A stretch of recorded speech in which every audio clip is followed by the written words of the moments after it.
बँका व पतसंस्थांमध्ये कर्ज वितरण केल्यानंतर काही कर्ज खाती थकीत जातात। या खात्यामध्ये सहकारी संस्थेच्या कायद्याअंतर्गत वसुली जावे दाखल होतात। वसुलीचे दाखले संबंधित संस्थांना प्राप्त होतात। मात्र कर्ज खात्यात कारण असलेले मालमत्ता जप्त करत असताना या विक्री करत असताना बऱ्याचदा कर्जदाराकडून अडचणी निर्माण केल्या जातात। त्यामुळे कर्ज वसुलीवर परिणाम होऊन थकीत कर्जाचे प्रमाण वाढत जाऊन ती आर्थिक संस्था अडचणीत व डबघाईस येऊ शकते। यावर उपाय म्हणून राज्यातील सहकारी संस्थांनी राज्य शासनाने सहकार खाते व गृह खाते यांच्याकडे थकीत कर्ज वसुलीसाठी पोलीस संरक्षण देण्याची विनंती केली होती। ती कर्ज वसुली करिता पोलीस संरक्षण देण्यात आले।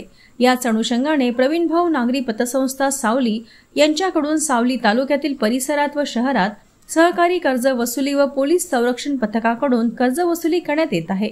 बरेचसे वर्षापासून नागरिकांकडे थकीत कर्ज आहे, ते कर्ज परतफेड करीत नव्हते।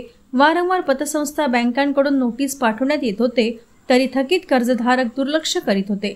अशातच बँक पतसंस्था मोठा आर्थिक नुकसान होत असून अशातच संस्थेने निर्णय घेऊन सहकारी पथकाचा संयुक्तने थकीत कर्ज वसुली करण्यास सुरुवात केली आहे आणि थकीत कर्जधारक यांचे धाबे दणाणले आहे। तरी जे थकीत कर्जधारक आहेत त्यांनी वेळेतच कर्ज भरून बँक व पतसंस्थांना सहकार्य करावे असे आवाहन बँक पतसंस्थांकडून केले जात आहे।